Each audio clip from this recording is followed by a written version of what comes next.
दोस्तों, अभी अभी रमजान 2025 को लेकर मुसलमानों के लिए कुछ सबसे बड़ी खुशखबरी आई है। जी हाँ, जिस खुशखबरी को सुनने के बाद यकीनन सारे मुसलमान खुशी से झूमने वाले हैं।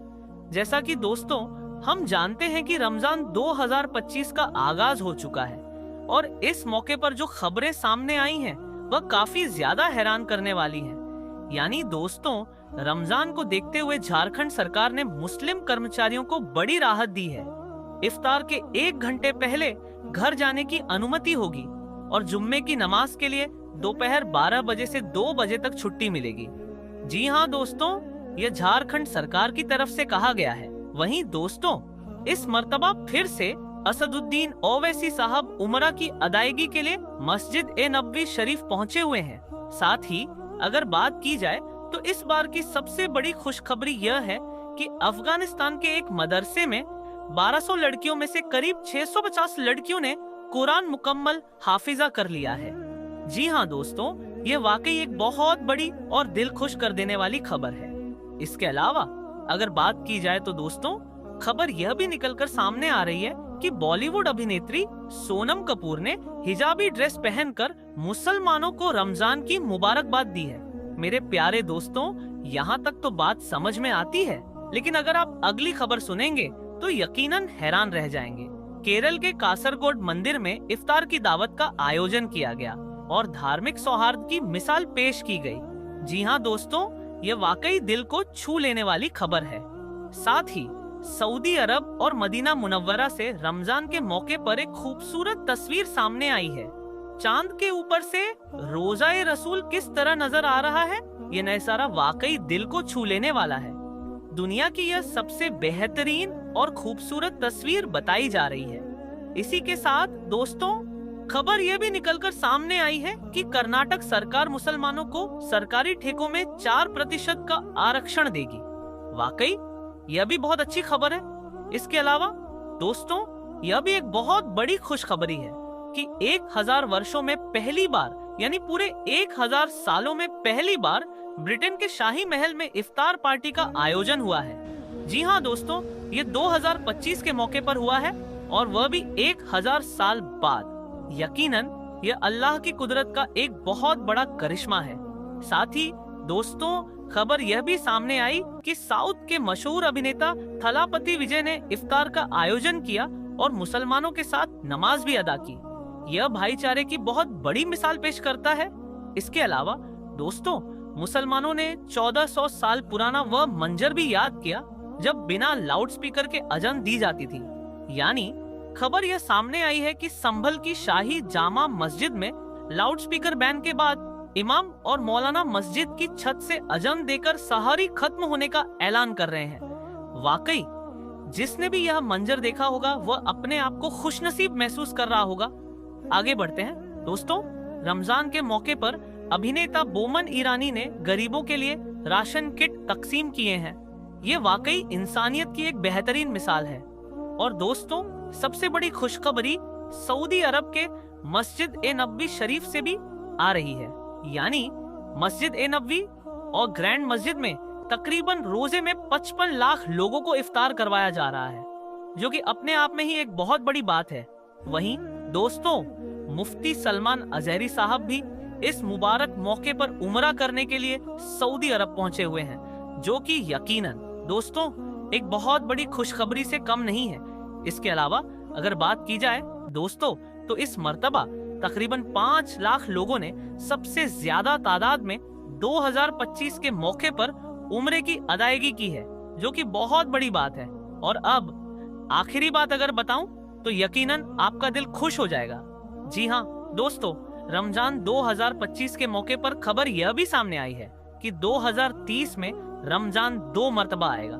यकीनन दोस्तों, जो भी उस मौके पर मौजूद होंगे वे बहुत खुशनसीब होंगे। ऐसे में दोस्तों, आपको ये तमाम खुशखबरियां कैसी लगी, हमें जरूर कमेंट करके बताएं। वीडियो को लाइक भी करें और इसे ज्यादा से ज्यादा शेयर करें, ताकि ज्यादा से ज्यादा मुसलमानों को ये तमाम बातें मालूम हो सकें। अब दोस्तों, वीडियो में बात करेंगे एक पंडित की जादूगरनी बेटी के बारे में, जिसे अल्लाह वाले ने बहुत बड़ी छिपकली बना दिया। ये सब कैसे मुमकिन हुआ, ये एक बहुत ही दिलचस्प वाकया है। कहा जाता है कि एक गांव था जहां कुदरत की बेपनाह नेमतें थीं। अल्लाह ने वहां के लोगों को मालामाल किया हुआ था। वहां पर ऐसी ऐसी नेमतें थीं जिन्हें देखकर इंसान अक्सर मगरूर हो जाया करता है। लेकिन सबसे बड़ी और बुरी बात यह थी कि वहां के लोग काफिर थे। वे अपनी शानो शौकत और दौलत पर बहुत घमंड किया करते थे, क्योंकि हर कोई दौलतमंद था। किसी के पास पैसे रुपयों की कोई कमी नहीं थी। चारों तरफ बेशुमार नेमतें थीं, खूबसूरत नहरें और दरिया थे। लेकिन जब इतना कुछ किसी इंसान के पास होता है तो वह मगरूर हो ही जाता है। यहाँ तक कि यह दौलत किसी एक इंसान के पास नहीं थी, बल्कि पूरी बस्ती ही बेतहाशा दौलतमंद थी। लेकिन वहाँ चंद मुसलमानों को छोड़कर बाकी सब काफिर थे। मुसलमानों के घर बहुत कम थे, इक्का दुक्का ही थे। वहीं उस बस्ती में एक सरदार था जिसका नाम पंडित था। उसकी एक बेटी थी जिसे वह बेतहाशा प्यार करता था, लेकिन उसकी बेटी बहुत ही घमंडी थी। वह अपने आप को बहुत ऊंचा समझती थी और बाकी सबको तुच्छ समझती थी। वहां पर जो गरीब लोग थे, जो मुसलमान थे, तमाम काफिर एक दूसरे की मदद करते, लेकिन मुसलमानों को देखने वाला कोई भी नहीं था। पंडित की बेटी काला जादू करके गरीबों को जानवर बना दिया करती थी। तमाम मुसलमान उससे बहुत तंग थे। वह उन लोगों को गुलाम बनाती, मजदूर बनाती, और अगर उनमें से कोई उसकी बात नहीं मानता तो उन पर काला जादू करके उन्हें अपने इशारों पर नचाया करती थी। इस बस्ती में इक्का दुक्का मुसलमान थे जिनका कोई भी सहारा नहीं था, कोई उनकी मदद करने वाला नहीं था। जब पंडित की बेटी का जुल्म हद से ज्यादा बढ़ गया तो मुसलमानों में से एक बुजुर्ग शख्स ने अल्लाह रब्बुल इज्जत से गिड़गिड़ाकर दुआ की, या रब्बे करीम, हमारी जो चंद नस्लें यहाँ बची हैं उन्हें तू बचा ले। इस पंडित की बेटी ने हमारा जीना दुश्वार कर दिया है। ना हमारे पास दौलत है, ना जिस्मानी ताकत। या अल्लाह, हमारे लिए कोई ऐसा मसीहा भेज जो न सिर्फ ताकतवर हो बल्कि इस जादूगरनी को हरा दे। अल्लाह ने उस बूढ़े की दुआ सुन ली और उस बस्ती में एक अल्लाह वाले को भेज दिया। लेकिन वह अल्लाह वाले सीधे बस्ती में दाखिल नहीं हुए, बल्कि एक दिन एक अजीब वाकया हुआ। सरदार पंडित जंगल में सैर करने के लिए निकला। बड़ी शान से चलता हुआ सफर कर रहा था। तभी अचानक एक जहरीला सांप उसके सामने आ गया। पंडित चाहता तो अपने जादुई अमल से उस सांप को खत्म कर सकता था, लेकिन वह सांप अल्लाह ताला की तरफ से भेजा गया था। वह खास हिदायत लेकर आया था और इस पंडित से भी ज्यादा ताकतवर था। जैसे ही वह सांप करीब आया, उसने पंडित को डस लिया। पंडित बेहोश होकर वहीं गिर पड़ा। उसके गुलाम और साथी जो उसके साथ थे, जब उन्होंने अपने सरदार की यह हालत देखी तो फौरन उसे घर पहुंचाया गया। जब उसकी बेटी ने अपने वालिद की यह हालत देखी तो मुल्क भर से बड़े बड़े हकीमों को बुलाया गया। वे अपने हुनर में माहिर थे, लेकिन अजीब बात यह थी कि लाख कोशिशों के बावजूद कोई भी उसके जिस्म से जहर निकालने में कामयाब नहीं हो रहा था। जहर तेजी से उसके जिस्म में फैल रहा था, लेकिन कोई भी उसका इलाज करने में नाकाम था। वह खुद भी एक बहुत बड़ा जादूगर और आलिम था, लेकिन इसके बावजूद वह अपना इलाज नहीं कर पा रहा था। उसे होश ही नहीं था। इतनी बड़ी ताकत रखने के बावजूद, इतना रुपया पैसा होने के बावजूद और इतने बड़े बड़े हकीमों के होते हुए भी कोई भी उसका इलाज नहीं कर पा रहा था।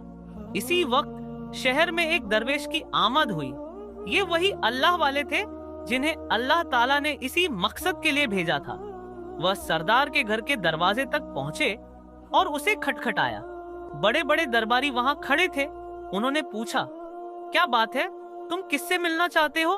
दरवेश ने जवाब दिया, मुझे खबर मिली है कि यहाँ के सरदार को एक जहरीले सांप ने डस लिया है। मैं उसका इलाज करने आया हूँ। दरबारियों ने हैरानी से पूछा, तुम्हें यह कैसे पता? तुम तो हमें अजनबी लगते हो। आज तक हमने तुम्हें यहाँ नहीं देखा। दरवेश ने मुस्कुराकर जवाब दिया, मैं एक मुसाफिर हूँ और मुझे मालूम हुआ है कि तुम्हारे सरदार का कोई इलाज नहीं कर पा रहा है। दरबारी उसकी हालत देखकर हंसने लगे। वे बोले, तुम हमारे सरदार का इलाज करोगे? अरे यहाँ मुल्क भर के बड़े बड़े माहिर हकीम बुलाए गए हैं। हमारे सरदार के पास पैसों की कोई कमी नहीं है और तुम जैसे फटे पुराने कपड़े पहनने वाले गरीब से वह अपना इलाज करवाएंगे। दरवेश ने शांत स्वर में कहा, अगर तुम चाहते हो कि तुम्हारे सरदार की जान बच जाए तो मुझे अंदर जाने दो, हम अंदर से इजाजत लेकर आते हैं। वह अंदर आया और पंडित की बेटी से कहा, जनाब, बाहर एक गरीब आया है, हुलिये से फकीर लग रहा है, लेकिन कहता है कि मैं पंडित का इलाज कर दूंगा और जहर जो तेजी से फैल रहा है उसे निकालकर फेंक दूंगा। वह कहने लगी, ठीक है, उसे अंदर बुलाओ। जब वह दरवेश उस घर में आया तो देखा कि पंडित जहर के दर्द से तड़प रहा है और अपनी टांग को बार बार बिस्तर पर मार रहा है। दरवेश पंडित के पैर के पास आया जहां पर सांप ने काटा हुआ था। जिस जगह सांप ने काटा था वहां अल्लाह वाले ने थूक दिया और फौरन वहां से भाग गए। पंडित के सारे साथी और उसकी बेटी फिक्रमंद होकर कहने लगे, यह कौन दीवाना था, कमरे में आया और इलाज करने के बजाय उस जगह पर थूक दिया जहां पर सांप ने काटा था और फिर भाग गया। इसे कोई गिरफ्तार भी नहीं कर सका। पंडित की बेटी गुस्से से तिलमिला उठी। वह बोली, इसने तो बेअदबी की है, गुस्ताखी की है सरदार की। चलो कोई बात नहीं, थूक साफ करो, मैं अभी अपने अमल से इसे जानवर बना देती हूँ। लेकिन जैसे ही पंडित की जहर से नीली पड़ चुकी टांग से थूक साफ करने लगा तो हैरान होकर रुक गया। उसने उंगली से सांप की काटी हुई जगह पर हल्का सा मल दिया। पंडित की बेटी कहने लगी, ये आप क्या कर रहे हैं? उस दीवाने ने मेरे बाप की टांग पर थूक दिया और आप उस थूक को मल रहे हैं। उसने हाथ के इशारे से पंडित की बेटी को रोक दिया और कहा, रुको। जैसे ही उस थूक को पंडित की टांग पर मला तो फौरन जहर का असर खत्म हो गया। वह टांग जो काटने के काबिल हो चुकी थी पहले वाली हालत में लौट आई। जो नीली पड़ चुकी थी वह अपनी असल हालत में आ गई और पंडित होश में आ गया। जब पंडित को होश आया और उसे दरवेश के थूकने की हकीकत का पता चला तो वह हैरान रह गया। उसने कहा, वह तो हमारा मसीहा था, तुम लोगों ने उसे दीवाना कैसे कह दिया और वह इस तरह कैसे यहाँ से गायब हो गया? उसे लेकर आओ हमारे पास, उसने तो हम पर बहुत बड़ा एहसान किया है। दरबारी एक दूसरे को देखने लगे और कहने लगे, ठीक है, आ जाओ। प्यारे दोस्तों, नमाज ए तरावीह के दौरान हजरे अस्वद के करीब क्या मौजा हुआ, अस्तगफिरुल्लाह, वीडियो पूरी दुनिया में वायरल हो गई। प्यारे दोस्तों, नमाज ए तरावीह के दौरान एक शख्स ने जब हजरे अस्वद का बोसा लेना चाहा तो कैसा दर्दनाक अजाब उस पर नाजिल हुआ। उसकी क्या वजूहत थी? आखिर उस शख्स ने ऐसा कौन सा अमल किया था जो उसको ऐसा दर्दनाक अजाब रमजान उल मुबारक के महीने में भी मिला? प्यारे दोस्तों, रमजान उल मुबारक का महीना रहमतों और बरकतों वाला है। ऐसे बापकौक देते हुए एक दर्दनाक अजाब में मुब्तला हो जाना सबके लिए हैरान करने वाली बात थी। वहां अजाब में यह शख्स मुब्तला हुआ था। उसे देखकर हर आंख खौफ के मारे अश्कबार हो गई। लोगों के दिल कांप उठे। लोग यह सोचने पर मजबूर हो गए कि आखिर इस शख्स ने ऐसा क्या गुनाह किया था कि इस पर ऐसे बापकौक उम्रे के इरादे से पाकिस्तान से उम्रा करने आया था और खास तौर पर रमजान उल मुबारक में उम्रा करना चाहता था। जब वह खाना ए काबा पहुंचा तो उसके दिल की कैफियत में कुछ भी खास महसूस नहीं हुआ। खाना ए काबा को देखकर दिल इस तरह तड़पा नहीं था कि अल्लाह की मोहब्बत में बेइख्तियार आंख में आंसू निकल पड़े। दिल में इश्क इलाही से रकत पैदा हो जाती, बल्कि उस पर एक बेजारी सी पैदा हुई थी। वह नहीं जान पा रहा था कि उसके साथ ऐसा क्यों हो रहा है। उसने उम्रा तो अदा किया लेकिन दिल की दुनिया नहीं बदली। यहाँ तक कि मुंतज के मुकाम पर जहाँ सब जायरीन सारों कतार रो रहे थे वह चुप था। चाहकर भी उसकी आंखों में आंसुओं का एक कतरा नहीं निकला था। वह बेहद परेशान था। अभी उसे चंद दिन ही खाना ए काबा में हुए थे। एक रात वह खाना ए काबा में ईशा की नमाज पढ़ने के इरादे से चला गया। रमजान उल मुबारक का आखिरी अशरा था और रात 27वीं थी। आसमान आज पहले से कुछ ज्यादा ही रोशन लग रहा था। हवा में खनकी थी, आम दिनों से ज्यादा थी और हवा में तेजी भी बहुत ज्यादा थी। इमाम साहब की आवाज में सूर ए रहमान की तिलावत हो रही थी और उनकी दिलसोज आवाज में तिलावत कलाम सुनकर वहां मौजूद हर आंख इश्क इलाही से अश्कबार हो चुकी थी।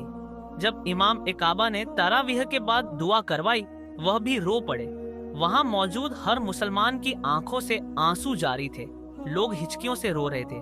यहाँ तक कि इमाम काबा का तवाफ के दौरान रोते हुए हिचकियां बन गई थीं। लेकिन अकेले अनवर की आंख से एक कतरा भी आंसू नहीं निकला था। उसका दिल एक बार भी ना अपने गुनाहों पर तड़पा, ना ही मोहब्बत ए इलाही से आंख नम हुई और ना ही खौफ ए इलाही से जिस्म कांपा था। उस वक्त उस पर बस एक कैफियत तारी थी और वह थी बेजारी की कैफियत। उसका जी चाहा कि वहां से चला जाए।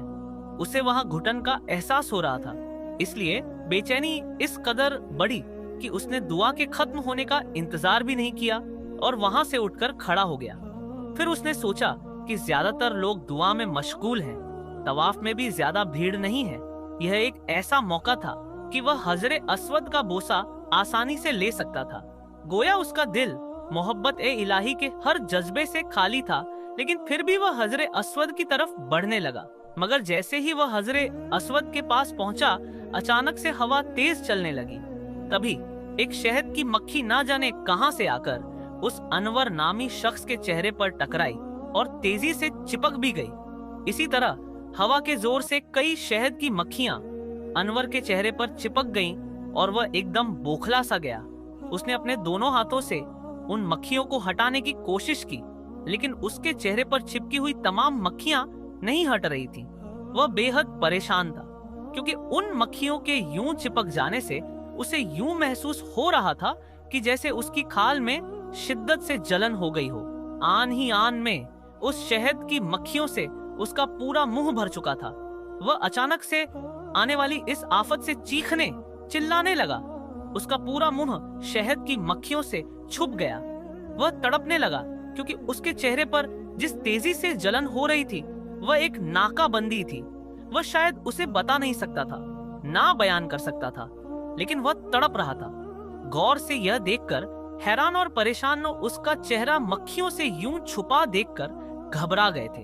अजीब बात यह थी कि अनवर के अलावा उन मक्खियों ने किसी और को छुआ तक नहीं था। वह मक्खियां कहां से आई थीं, ये कोई भी नहीं जान पाया, क्योंकि वहां आसपास में कोई भी ऐसा दरख्त मौजूद नहीं था जहां शहद की मक्खियों का कोई छत्ता होता। कुछ लोग अनवर की मदद के लिए आगे बढ़े और मक्खियों को हटाने की कोशिश की, मगर एक भी मक्खी ने उसके चेहरे को नहीं छोड़ा था। वह चीख रहा था, चिल्ला रहा था, तड़प रहा था, लेकिन यह ऐसी तकलीफ थी कि वह इससे छुटकारा हासिल नहीं कर पा रहा था। कुछ लोग उसे अस्पताल ले गए ताकि डॉक्टर ही उसे इस तकलीफ से निजात दिला सके, लेकिन डॉक्टर की हर मुमकिन कोशिश भी नाकाम हो चुकी थी। वह इसी तकलीफ में 4 दिन तड़पता रहा और जैसे ही शाबान की पहली तारीख आई, उसकी रूह कब्ज हो गई। बहुत से लोग उसकी इस हालत की असल वजह जानने के लिए बेताब थे कि उसने ऐसा कौन सा गुनाह किया था कि वह इस अजाब में मुब्तला हुआ। उस शख्स की मैयत को उन मक्खियों के साथ ही दफन कर दिया गया और जो लोग पाकिस्तान से उस शख्स के साथ गए थे वह वापस पाकिस्तान आकर उस शख्स के बारे में यह मालूम करने लगे कि आखिर उसने ऐसा क्या गुनाह किया था जिसका उसे यह दर्दनाक रमजान उल मुबारक के महीने में अजाब देखना पड़ा।